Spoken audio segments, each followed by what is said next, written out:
بسم الله الرحمن الرحيم بسم الله الرحمن الرحيم الحمد لله رب العالمين والصلاة والسلام على أشرف المرسلين وآل كل والصحابة أجمعين أما بعد പ്രിയമുള്ള മുഅ്മിനീങ്ങളെ, സത്യവിശ്വാസികളെ, സഹോദരങ്ങളെ, അസ്സലാമു അലൈക്കും വറഹ്മത്തുള്ളാഹി വബറകാതുഹു. അള്ളാഹുവിൻ്റെ മഹത്തായ അനുഗ്രഹത്താൽ പരിശുദ്ധമായ റമദാനിലെ രണ്ടാമത്തെ പത്തായ മഗ്ഫിറത്തിൻ്റെ പാപമോചനത്തിൻ്റെ പത്തിലൂടെയാണ് നാം സഞ്ചരിച്ചു കൊണ്ടിരിക്കുന്നത്. പരിശുദ്ധമായ റമദാനിൻ്റെ അർദ്ധഭാഗം, പകുതി ഭാഗം നമ്മിൽ നിന്ന് വിട പറയാൻ പോവുകയാണ്. അല്ലാഹു സുബ്ഹാനഹു വ തആല അവനിലേക്ക് കൈ ഉയർത്തുന്ന, പാപമോചനത്തിന് വേണ്ടി അഭ്യർത്ഥിക്കുന്ന, അവനിലേക്ക് പക്ഷാത്തപിച്ച് മടങ്ങുന്ന, പൊറുക്കലിനെ ചോദിക്കുന്നവർക്ക് ധാരാളമായി പുറത്തു കൊടുക്കുവാൻ സന്നദ്ധനായിക്കൊണ്ട് കാത്തിരിക്കുന്ന റബ്ബ് സുബ്ഹാനഹു വ തആലയോട് പൊറുക്കലിനെ ചോദിക്കാൻ കിട്ടുന്ന അവസരം നാം ഒരിക്കലും പാഴാക്കരുത്. ഏത് വലിയ തെറ്റ് ചെയ്താലും റബ്ബ് സുബ്ഹാനഹു വ തആല നമുക്ക് പുറത്തു തരും, പുറത്തു തരാതിരിക്കുകയില്ല. എത്രയോ സംഭവങ്ങളാണ് അല്ലാഹു സുബ്ഹാനഹു വ തആല പുറത്തു കൊടുക്കുമെന്നുള്ളതിന് തെളിവായി നമുക്ക് മനസ്സിലാക്കാൻ നമ്മുടെ മുന്നിലുള്ളത്. മഹാനായ സുഹരി റളിയല്ലാഹു തആല റിപ്പോർട്ട് ചെയ്യുകയാണ്. അദ്ദേഹം പറയുകയാണ്, മഹാനായ ഉമർ ഇബ്നുൽ ഖത്താബ് റളിയല്ലാഹു തആല അൻഹു ഒരവസരത്തിൽ നബി സല്ലല്ലാഹു അലൈഹി വസല്ലം തങ്ങളുടെ അടുക്കിലേക്ക് കരഞ്ഞുകൊണ്ട് കടന്നു വന്നു. നബി സല്ലല്ലാഹു അലൈഹി വസല്ലം തങ്ങൾ ചോദിച്ചു, ഉമറേ, നീ എന്തിനാണ് കരയുന്നത്? കരയാനുള്ള കാരണം എന്താണ്? അപ്പോൾ മഹാനായ ഉമർ റളിയല്ലാഹു തആല പറഞ്ഞു, നബിയെ, അങ്ങയുടെ വീടിൻ്റെ കവാടത്തിൽ ഒരു യുവാവ് നിൽക്കുന്നുണ്ട്. ആ യുവാവ് കരഞ്ഞുകൊണ്ടിരിക്കുകയാണ്. അദ്ദേഹത്തിൻ്റെ കരച്ചിൽ എൻ്റെ ഹൃദയത്തെ കരിച്ചു കളഞ്ഞു നബിയെ എന്ന് മഹാനായ നബി സല്ലല്ലാഹു അലൈഹി വസല്ലം തങ്ങളോട് പറഞ്ഞപ്പോൾ നബി സല്ലല്ലാഹു അലൈഹി വസല്ലം തങ്ങൾ ഉമർ റളിയല്ലാഹുവിനോട് പറഞ്ഞു, ആ യുവാവിനെ എൻ്റെ അടുക്കിലേക്ക് കൂട്ടിക്കൊണ്ടുവരിക. മഹാനായ ഉമർ റളിയല്ലാഹു തആല അൻഹു പോയി ആ യുവാവിനെ മഹാനായ നബി സല്ലല്ലാഹു അലൈഹി വസല്ലം തങ്ങളുടെ അടുക്കിലേക്ക് കൂട്ടിക്കൊണ്ടുവന്നു. ഈ സന്ദർഭത്തിലും ആ യുവാവ് കരഞ്ഞുകൊണ്ടാണ് പ്രവാചകന്റെ അടുക്കിലേക്ക് വരുന്നത്. അള്ളാഹുവിൻ്റെ ഹബീബായ പ്രവാചകൻ ചോദിച്ചു, എന്തിനാണ് താങ്കൾ കരയുന്നത്? കരയാനുള്ള കാരണം എന്താണ്? ആ അവസരത്തിൽ ആ യുവാവ് പറഞ്ഞു, അബ്കാനി ദുനൂബുൻ കസീറ, ധാരാളം പാപങ്ങളാണ് എന്നെ കരയിപ്പിച്ചത്. ജബ്ബാറായ റബ്ബ് സുബ്ഹാനഹു വ തആല എൻ്റെ മേൽ കോപിക്കുന്നതിന് ഞാൻ ഭയപ്പെടുകയാണ് എന്ന് മഹാനായ നബി സല്ലല്ലാഹു അലൈഹി വസല്ലം തങ്ങളോട് പറഞ്ഞപ്പോൾ നബി തങ്ങൾ ചോദിച്ചു, അശറക്ത ബില്ലാഹി ഷൈആ, നീ അള്ളാഹുവിനോട് വല്ല വസ്തുവിനെയും പങ്കു ചേർത്തിട്ടുണ്ടോ? അള്ളാഹുവിനോട് ശിർക്ക് വെച്ചിട്ടുണ്ടോ? ശിർക്ക് ചെയ്തിട്ടുണ്ടോ? ആ മനുഷ്യൻ പറഞ്ഞു, ആ യുവാവ് പറഞ്ഞു, ഇല്ല നബിയെ, ഞാൻ ശിർക്ക് ചെയ്തിട്ടില്ല. നബി സല്ലല്ലാഹു അലൈഹി വസല്ലം തങ്ങൾ ചോദിച്ചു, നീ വല്ലവരെയും നിയമാനുസൃതമല്ലാതെ കൊന്നിട്ടുണ്ടോ എന്ന് മഹാനായ നബി തങ്ങൾ ചോദിച്ചപ്പോൾ ഇല്ല നബിയെ, ഞാൻ ആരെയും കൊന്നിട്ടുമില്ല. അപ്പോൾ നബി തങ്ങൾ പറഞ്ഞു, അല്ലാഹു സുബ്ഹാനഹു വ തആല നിന്റെ പാപങ്ങൾ പുറത്തു തരും. ആ 7 ആകാശങ്ങൾ നിറയെയുള്ള പാപമാണെങ്കിലും ശരി, 7 ഭൂമി നിറയെയുള്ള പാപങ്ങളാണെങ്കിലും ശരി, അള്ളാഹു നിന്റെ പാപങ്ങളെല്ലാം പുറത്തു തരും എന്ന് പറഞ്ഞപ്പോൾ ആ യുവാവ് പറഞ്ഞു, അള്ളാഹുവിൻ്റെ റസൂലേ, ദംബി ആലമു മിനസ് സമാവാതി സബ്ഇ വൽ അർളീന സബ്അ, എൻ്റെ പാപങ്ങൾ 7 ആകാശങ്ങളെക്കാളും 7 ഭൂമികളെക്കാളും വൽ ജിബാലി റവാസി, ഉറച്ച പർവ്വതങ്ങളെക്കാളും വലുതാണ്. നബി തങ്ങൾ ചോദിച്ചു, നിന്റെ പാപമാണോ കുർസിയാണോ ഏറ്റവും വലുത്? അപ്പോൾ അദ്ദേഹം പറഞ്ഞു, എൻ്റെ പാപം തന്നെയാണ് കുർസിയിനേക്കാളും വലുത്. അപ്പോൾ നബി തങ്ങൾ ചോദിച്ചു ആ യുവാവിനോട്, അർശാണോ നിന്റെ പാപമാണോ ഏറ്റവും വലുത്? അർശിനേക്കാളും എൻ്റെ പാപം തന്നെയാണ് ഏറ്റവും വലുത് എന്ന് ആ മനുഷ്യൻ, ആ യുവാവ് പറഞ്ഞു. അപ്പോൾ നബി സല്ലല്ലാഹു അലൈഹി വസല്ലം ചോദിച്ചു, നിന്റെ പാപമാണോ അദംബുക അഅലമു അമില്ലാ, നിന്റെ പാപമാണോ അള്ളാഹുവാണോ വലുത്? അള്ളാഹുവാണോ വലുത് എന്ന് ചോദിച്ചാൽ അള്ളാഹുവിൻ്റെ അഫ്വ്, അവൻ മാപ്പ് ചെയ്യലാണോ, അവൻ്റെ ഗുഫ്റാൻ, അവൻ്റെ മഗ്ഫിറത്ത്, അവൻ്റെ റഹമത്ത്, അവൻ പുറത്തു തരിക, അവൻ കരുണ ചെയ്യുക, അവൻ മാപ്പ് ചെയ്യുക, ഇതാണോ വലുത്? നിന്റെ പാപമാണോ വലുത്? അള്ളാഹു തന്നെയാണ് വലുത്. അഥവാ അവൻ്റെ അഫു, അവൻ്റെ മാപ്പ് തന്നെയാണ് വലുത്, അവൻ്റെ മഗ്ഫിറത്ത് തന്നെയാണ് വലുത്, അവൻ്റെ റഹമത്ത് തന്നെയാണ് വലുത് എൻ്റെ പാപത്തേക്കാൾ. അപ്പോൾ നബി സല്ലല്ലാഹു അലൈഹി വസല്ലം പറഞ്ഞു, എന്നാൽ നിന്റെ പാപം എന്താണ് എന്ന് പറയുക, നീ എന്ത് പാപമാണ് ചെയ്തത് എന്ന് എന്നോട് നീ വിവരിക്കുക എന്ന് മഹാനായ നബി സല്ലല്ലാഹു അലൈഹി വസല്ലം തങ്ങൾ ആ മനുഷ്യനോട് പറഞ്ഞപ്പോൾ, യുവാവിനോട് പറഞ്ഞപ്പോൾ, അസ്തഹി മിൻക യാ റസൂലല്ലാഹ്, അള്ളാഹുവിൻ്റെ റസൂലേ, അങ്ങയുടെ മുമ്പിൽ എൻ്റെ പാപം നിരത്തി വെക്കാൻ, എൻ്റെ പാപം പറയാൻ, പരസ്യപ്പെടുത്താൻ എനിക്ക് ലജ്ജയുണ്ട്, നാണമുണ്ട്. നബിസ്വലാസം പറഞ്ഞു, നീ ലജ്ജിക്കണ്ട, എൻ്റെ മുമ്പിൽ ലജ്ജിക്കണ്ട, നാണിക്കണ്ട, നിന്റെ പാപം എന്താണെന്ന് പറ. നബിസ്വലാസം നമ്മുടെ ആ യുവാ പറഞ്ഞു, യാ റസൂലല്ലാഹ്, ഞാൻ ഈ ഖബറൊക്കെ കുഴിക്കുന്ന ഒരു വ്യക്തിയായിരുന്നു 7 വർഷമായിട്ട്. അങ്ങനെ രാത്രി സമയങ്ങളായി കഴിഞ്ഞാൽ ഈ ഖബർ തുറന്ന് ആ ഖബറാളികളുടെ കഫൻ തുണി മോഷ്ടിക്കുന്നൊരു സ്വഭാവം എനിക്കുണ്ടായിരുന്നു. ഇന്നത്തെ കാലഘട്ടത്തെ ആ പ്രയാസം അറിയില്ല. പഴയ കാലഘട്ടങ്ങളിലൊക്കെ ആണെങ്കിൽ ഒരു വസ്ത്രത്തിന് വേണ്ടി പ്രയാസപ്പെടുന്ന കാലഘട്ടമുണ്ടായിരുന്നു. അപ്പോൾ അടക്കിക്കഴിഞ്ഞിട്ട് രാത്രി വന്ന് ഈ വസ്ത്രം മോഷ്ടിച്ചു കൊണ്ടുപോകുന്നൊരു സ്വഭാവമൊക്കെ ഉണ്ട്. അങ്ങനെ ഒരു സുപ്രഭാതത്തിൽ അൻസാരികളിൽപ്പെട്ട ഒരു പെണ്ണ് മരിച്ചു. ഒരവസരത്തിൽ അൻസാരികളിൽപ്പെട്ട ഒരു പെൺകുട്ടി മരണപ്പെടുകയുണ്ടായി. എൻ്റെ പതിവനുസരിച്ച് ഞാൻ രാത്രി സമയത്ത് ആ ഖബർ തുറന്നു. സുന്ദരിയായ യുവതിയായ ആ സ്ത്രീയിൽ ഞാൻ ആകർഷനായി, പൈശാചിക പ്രേരണക്ക് വശംവദനായി ആ കഫൻ തുണി മാറ്റി അഴിച്ചെടുത്ത് ആ പെൺകുട്ടിയുമായി ലൈംഗിക വീഴ്ചയിൽ ഏർപ്പെട്ടു. നബി സല്ലല്ലാഹു അലൈഹി വസല്ലം തങ്ങളോട് ആ യുവാവ് പറയുകയാണ്, അങ്ങനെ ഈ അല്പസമയത്തിനുള്ളിൽ ആ പെൺകുട്ടി എന്നോട് ചോദിക്കുകയാണ്, നിനക്ക് ലജ്ജയില്ലേ, നിനക്ക് നാണമില്ലേ? അല്ലാഹു സുബ്ഹാനഹു വ തആല നാളെ പാർഥിവ ലോകത്ത് വിധി പ്രഖ്യാപിക്കാൻ വേണ്ടി കുർസി ഇട്ടുകൊണ്ട് ആക്രമിക്കപ്പെടുന്ന ജനവിഭാഗത്തിന് വേണ്ടി അക്രമകാരികളിൽ നിന്ന് ആക്രമിക്കപ്പെട്ടവരുടെ അവകാശങ്ങൾ പിടിച്ചു വാങ്ങിച്ചു കൊടുക്കുന്ന ആ ദിനത്തിൽ അള്ളാഹുവിൻ്റെ മുമ്പിലുള്ള ആ രേഖ, ആ റെക്കോർഡ്, അതിനെ നീ ലജ്ജിക്കുന്നില്ലേ? ഈ പറയുന്ന തെറ്റുകളെല്ലാം രേഖപ്പെടുത്തിയ റെക്കോർഡ്, അതിനെക്കുറിച്ച് നിനക്ക് ലജ്ജയില്ലേ? നീ എന്നെ മരണപ്പെട്ടവരുടെ സമക്ഷത്തിൽ എന്നെ നഗ്നനാക്കിയല്ലോ.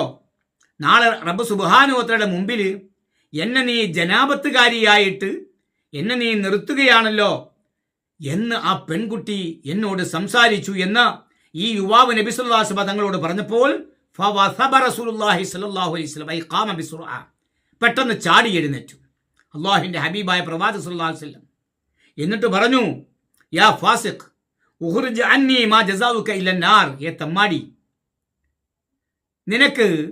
നീ ഇവിടെ നിന്ന് പുറത്തു പോവുക, നിനക്ക് നരകമല്ലാതെ മറ്റൊരു പ്രതിഫലമില്ല എന്നോട് അള്ളാഹുവിൻ്റെ ഹബീബായ പ്രവാചകൻ സല്ലല്ലാഹു അലൈഹി വസല്ലം നബി തങ്ങൾ ആ യുവാവിനോട് പറയുകയുണ്ടായി. ആ യുവാവ് കരഞ്ഞുകൊണ്ട് പശ്ചാത്തപിച്ച് മടങ്ങിക്കൊണ്ട് മരുഭൂമിയുടെ ഭാഗത്തേക്ക് പോയി. ഒന്നും ഭക്ഷിക്കാൻ തയ്യാറല്ല, ഒന്നും കുടിക്കാൻ തയ്യാറല്ല, ഉറങ്ങാൻ തയ്യാറല്ല. 7 ദിവസമായിട്ട് ഭക്ഷണം കഴിച്ചിട്ടില്ല, തിന്നിട്ടില്ല, കുടിച്ചിട്ടില്ല, ഉറങ്ങിയിട്ടില്ല. അങ്ങനെ അദ്ദേഹത്തിൻ്റെ ത്വാഖത്തെല്ലാം, അദ്ദേഹത്തിൻ്റെ ശക്തിയെല്ലാം ക്ഷയിച്ചു. ശക്തിയെല്ലാം ക്ഷയിച്ചിട്ട് അദ്ദേഹം ഒരു സ്ഥലത്ത് വീണു. ആ വീണ സ്ഥലത്ത് അദ്ദേഹം മുഖം മണ്ണിൽ സുജൂദ് ചെയ്യുന്ന നിലയിൽ വെച്ചിട്ട് റബ്ബ് സുബ്ഹാനഹു വ തആലയോട് പറഞ്ഞു. എന്താണ് പറഞ്ഞത്? യാ ഇലാഹി അന അബ്ദുക്കൽ മുദ്നിബ് അൽ മുഖ്തി, പടച്ചവനെ, പാപിയായ ദോഷിയായ നിന്റെ അടിമയാണ് ഞാൻ നിന്റെ റസൂലിന്റെ അടുക്കൽ ചെന്നിരുന്നു. എന്തിനു വേണ്ടി? നിന്റെ അടുക്കൽ എനിക്ക് വേണ്ടി, നിന്റെ ഹബീബായ പ്രവാചകൻ റെക്കമെൻഡ് ചെയ്യാൻ വേണ്ടി നിന്റെ പ്രവാചകന്റെ അടുക്കൽ ഞാൻ ചെന്നു. അപ്പോൾ എൻ്റെ പാപത്തിന്റെ ഗൗരവം കേട്ടിട്ട് അള്ളാഹുവിൻ്റെ ഹബീബായ പ്രവാചകൻ ത്വറദനി അൻ ബാബിഹി വഅഖ്റജനി മിൻ ഇൻദിഹി, ആ കവാടത്തിൽ നിന്ന് എന്നെ ആട്ടിയോടിച്ചു, എന്നെ ആ വീട്ടിൽ നിന്ന് പുറത്താക്കി, തങ്ങളുടെ അടുക്കൽ നിന്ന് പുറത്താക്കി. ഞാനിപ്പോൾ നിന്റെ വാതിൽക്കൽ വന്നിരിക്കുകയാണ്. എന്തിനു വേണ്ടി? എനിക്ക് വേണ്ടി നിന്റെ ഹബീബായ പ്രവാചകന്റെ അടുക്കൽ നീ ഒന്ന് റെക്കമെൻഡ് ചെയ്യണം. നിന്റെ ഹബീബിൻ്റെ അടുക്കൽ എനിക്ക് വേണ്ടി റെക്കമെൻഡ് ചെയ്യണം. കാരണം നീ റഹ്മാനാണ്, നിന്റെ അടിമകൾക്കെല്ലാം കരുണ ചൊരിഞ്ഞു കൊടുക്കുന്നവനാണ്. നിന്നിലല്ലാതെ എനിക്ക് പ്രതീക്ഷ മറ്റാരിലുമില്ല. അങ്ങനെ നിന്റെ ഹബീബായ പ്രവാചകന്റെ അടുക്കൽ എനിക്ക് വേണ്ടി റെക്കമെൻഡ് ചെയ്യുന്നില്ലെങ്കിൽ ഫാർസിൽ നാറമ്മിൻ അന്തിക്ക, നിന്റെ അടുക്കൽ നിന്നൊരു തീ, നിന്റെ ഭാഗത്തു നിന്ന് ഒരു തീ അയക്കണം. എന്നിട്ട് വാഹിദിക്കനി ബിഹ ഫി ദുന്യാക്ക, നിന്റെ ദുന്യാവിൽ വെച്ച് തന്നെ ആ തീ കൊണ്ട് എന്നെ നീ കരിക്കണം. ഖബല അൻ തുഹരിഖനി ഫി ആഖിറതിക, നിന്റെ പരലോകത്ത് ഞാൻ വരുമ്പോൾ എന്നെ കരിക്കാതെ ഇവിടെ വെച്ച് തന്നെ എന്നെ കരിച്ചു കളയാൻ വേണ്ടി ഒരു തീ അയക്കുക. മഹാനായ ആ മനുഷ്യൻ അള്ളാഹുവിനോട് ഇപ്രകാരം പ്രാർത്ഥിച്ചു.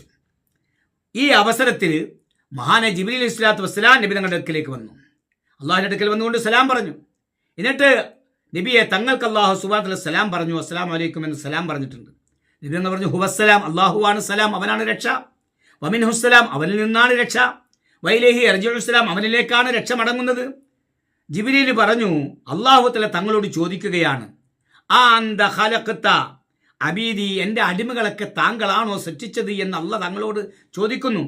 അപ്പോൾ നബി തങ്ങൾ ബൽ ഹുവ ഖലഖനി വ ഖലഖഹും, എന്നെയും മറ്റു സൃഷ്ടികളെല്ലാം സൃഷ്ടിച്ചത് അള്ളാഹു തന്നെയാണ്.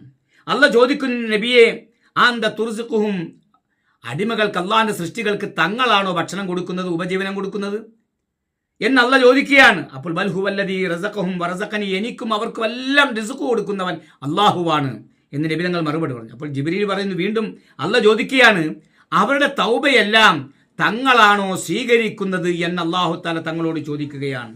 വൽ ഹുവല്ലദീ യഖ്ബലു തൗബത അൻ ഇബാദിഹി, അള്ളാഹുവാണ് അവന്റെ അടിമകളുടെ ദാസിദാസന്മാരുടെ എല്ലാവരുടെയും തൗബ സ്വീകരിക്കുന്നത്. വയഅഫു അനി സയ്യാത്തി, തിന്മകൾക്കെല്ലാം മാപ്പ് ചെയ്യുന്നു അള്ളാഹു തന്നെയാണ്, അവൻ മാത്രമാണ്. അവസരത്തിൽ ജിബ്രീൽ വീണ്ടും പറയുന്നു, യഖൂലു ലക, അള്ളാഹ് തങ്ങളോട് പറയുകയാണ്, നബിയെ ബഅസ്തു ഇലൈക അബ്ദൻ മിൻ ഇബാദി, എൻ്റെ ദാസന്മാരിൽ ഒരു ദാസനെ നബിയെ തങ്ങളുടെ അടുക്കലേക്ക് ഞാൻ അയച്ചിരുന്നു. വാൽഹറ മിൻ ദുനൂബിഹി ദംബൻ, അദ്ദേഹത്തിന്റെ പാപങ്ങളിൽ നിന്ന് ഒരു പാപം അങ്ങയുടെ മുമ്പിൽ അദ്ദേഹം വെളിപ്പെടുത്തി. പക്ഷേ തങ്ങള് അദ്ദേഹത്തിൽ നിന്ന് അങ്ങേയറ്റം തിരിഞ്ഞു കളഞ്ഞു ആ ഒരൊറ്റ പാപത്തിന്റെ പേരിൽ. അപ്പോൾ ഫകൈഫ യകൂനു ഹാലുൽ മുദ്നിബീന ഗദൻ ഇദാ ജാഊ ബിദുനൂബിൻ കൽജിബാലിൽ ഇളാം, പർവ്വത സമാനമായ പാപങ്ങളുടെ കൂമ്പാരവുമായിട്ട് നാളെ പാരത്രിക ലോകത്ത് പർവ്വത സമാനമായ പാപത്തിന്റെ കൂമ്പാരവുമായിട്ട് നാളെ പരലോകത്ത് അവർ വരുമ്പോൾ, പാപികൾ വരുമ്പോൾ അവരുടെ അവസ്ഥ എന്തായിരിക്കും? ഒരു പാപത്തിന്റെ പേരിലാണ് അങ്ങ് തിരിഞ്ഞു കളഞ്ഞത്. അങ്ങയെ ഞാൻ അയച്ചത് അന്ത റസൂലി അർസൽതുക റഹ്മത്തൽ ലിൽ ആലമീൻ, അങ്ങ് എൻ്റെ പ്രവാചകനാണ്. അങ്ങയെ ഞാൻ റഹ്മത്തുൽ ലിൽ ആലമീനായിട്ടാണ്, സർവ്വലോകത്തിനും കാരുണ്യവാനായിട്ട് അനുഗ്രഹമായിട്ടാണ് തങ്ങളെ നാം അയച്ചത്. അതുകൊണ്ട് ഫകുൻ ബിൽ മുഅ്മിനീന റഹീമ, സത്യവിശ്വാസികളോട് കരുണയുള്ളവനാകണം. വലിൽ മുദ്നിബീന ഷഫീഅ, പാപികൾക്ക് അങ്ങ് ശുപാർശകനാകണം. വഅഫു അൻ സല്ലത്തി അബ്ദി, എൻ്റെ ആ ദാസന് അങ്ങ് അവന്റെ തെറ്റ് അങ്ങ് മാപ്പാക്കണം. ഫൈന്നി ഖദ് ഗഫർതു ലഹു തൗബത, അവന്റെ തൗബക്കെ ഞാൻ സ്വീകരിച്ച് അവന് പുറത്തു കൊടുത്തിരിക്കുക. അതുകൊണ്ട് തങ്ങളും അവന്റെ തെറ്റ് മാപ്പ് ചെയ്യുക. നബി സല്ലല്ലാഹു അലൈഹി വസല്ലം തങ്ങൾ ചില സഹാബാക്കളെ ആ മനുഷ്യനെ അന്വേഷിച്ചുകൊണ്ട് കൂട്ടിക്കൊണ്ടുവരാൻ വേണ്ടി പറഞ്ഞയച്ചു. അദ്ദേഹത്തെ കണ്ടുമുട്ടി സന്തോഷ വാർത്ത അറിയിച്ചു, അള്ളാഹു പുറത്തു വന്നിരിക്കുന്നു, അവൻ മാപ്പ് ചെയ്തിരിക്കുന്നു എന്ന് സന്തോഷ വാർത്ത അറിയിച്ച് അദ്ദേഹത്തെയും കൊണ്ട് നബി തങ്ങളുടെ അടുക്കലേക്ക് കൂട്ടിക്കൊണ്ടുവന്നു. ഈ സമയത്ത് മഹാന നബി സ്വല്ലല്ലാഹു അലൈഹി വസല്ലം സഹാബത്തും മഗ്‌രിബ് നമസ്കാരത്തിലാണ്, സന്ദർഭത്തിലാണ്. അവരെ തുടർന്നുകൊണ്ട് ആ സഹാബാക്കളും ഈ മനുഷ്യനും നബി തങ്ങളെ പിന്തുടർന്നുകൊണ്ട് നമസ്കരിക്കാൻ തയ്യാറായി.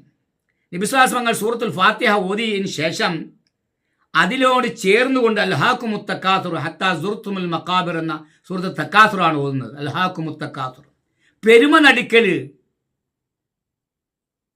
നടിക്കുക, പൊങ്ങച്ച നടിക്കുക നിങ്ങളെ ജോലിയാക്കി തീർത്തു.